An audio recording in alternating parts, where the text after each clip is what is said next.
राज्य के नीति निर्देशक तत्व का आज हम चर्चा करेंगे। राज्य के नीति निर्देशक तत्व संविधान के भाग 4 और संविधान का अनुच्छेद 36 से 51 में वर्णित है। संविधान का भाग 4 में और अनुच्छेद 36 से 51 तक में वर्णन इसका किया गया है।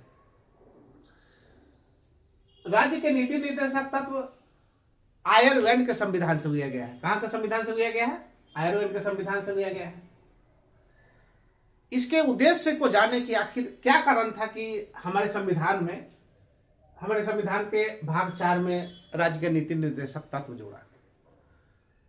तो इसके बारे में अगर जानेंगे तो पाएंगे कि चूंकि हमारे आदर्शवादी कौन थे? गांधी जी थे। तो गांधीवादी विचारधारा जो था, गांधी जी के जो सपने थे, उनका जो विचारधारा था, उनको साकार करना। क्या करना? गांधीवादी विचारधारा को साकार करने के उद्देश्य से। और क्या करने के लिए? हमारा शासन व्यवस्था में कौन मार्गदर्शक होगा, कौन ऐसा होगा जो एक गाइड के रूप में काम करेगा। साथ ही साथ आर्थिक, राजनीतिक, सामाजिक समानता कैसे स्थापित होगा।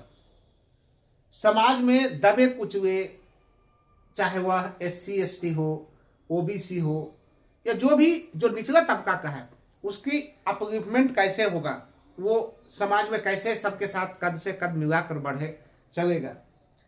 ये सारे सपनों को साकार करने के लिए या ये सारे सपने को पूरा करने के लिए क्या किया गया था? राज्य के नीति निर्देशक तत्व को संविधान के भाग 4 में और संविधान का अनुच्छेद 36 से 51 में शामिल किया गया था।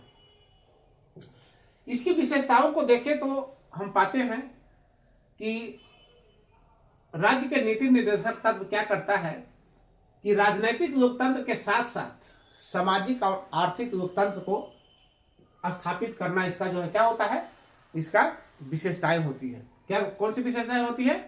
राजनीतिक लोकतंत्र के साथ साथ सामाजिक और आर्थिक लोकतंत्र भी स्थापित करना है। ये राज्य के नीति निर्देशक तत्व गैर न्यायोचित है। अब ये चीज को समझे कि गैर न्यायोचित क्या है। जैसे फंडामेंटल राइट को बताए होंगे तो उसमें चर्चा किए होंगे कि वो क्या है।